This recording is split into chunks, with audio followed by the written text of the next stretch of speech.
A singer-songwriter from Eastern Kentucky recently released her latest album. Joining us now to discuss her project, All Those Days of Drinking Dust, is Tiffany Williams. Good morning to you, and thanks for joining us. Hello, good morning. Thanks for having me. Yeah, so Tiffany, before we get into the bulk of the album, let's talk about the title. Where does that stem from?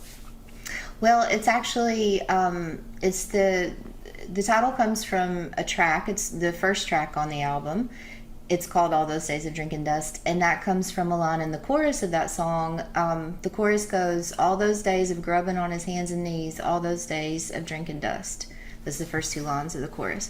Originally, I thought I would call that song I'm a Coal Miner's Daughter, but then, I thought it would maybe be a good thing that it was similar to Loretta's song, but I was talked out of it, so I thought that felt to me like an appropriate title for the song and for the album, too, So where do you find a lot of your inspiration? Because, judging by this, it sounds like from where you grew up in Eastern Kentucky. So where do you find inspiration for some of your songs?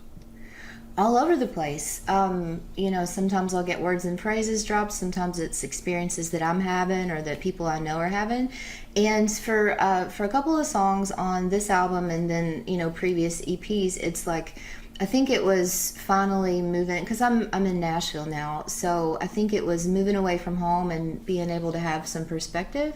And so I've written a lot of songs that are, regional songs that are songs about home.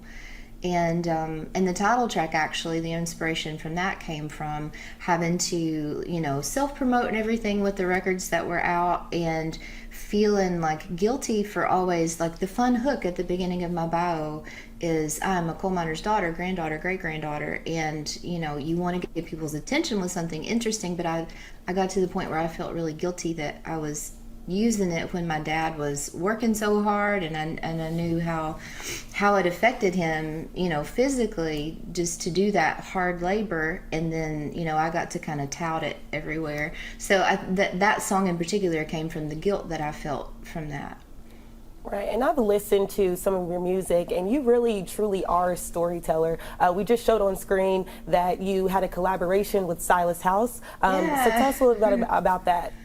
Oh, that was wonderful. So that was a song that I wrote a long time ago. It's probably the second oldest song on the album. I've had it for a while.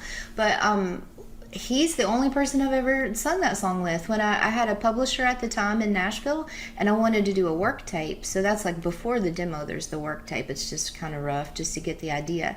And so I had always sung with Silas after writers' workshops and stuff that I went to, because I wrote fiction before I started writing songs. And so I love his voice. It's so rich. I love the tone. And so, yeah, he was the obvious choice for that, and it was so wonderful to have him on the album. And I'm so glad that people get to hear him sing, because people get to hear him read all the time. That's true. You're absolutely right. We've got all the information up on the screen right now, TiffanyWilliams.com, if they want to check you out with more information. And then, of course, you're on social media, Facebook, Instagram. People can find you there as well. We appreciate you giving up just a few minutes of your morning to talk to us. Thank you. Thank you so much.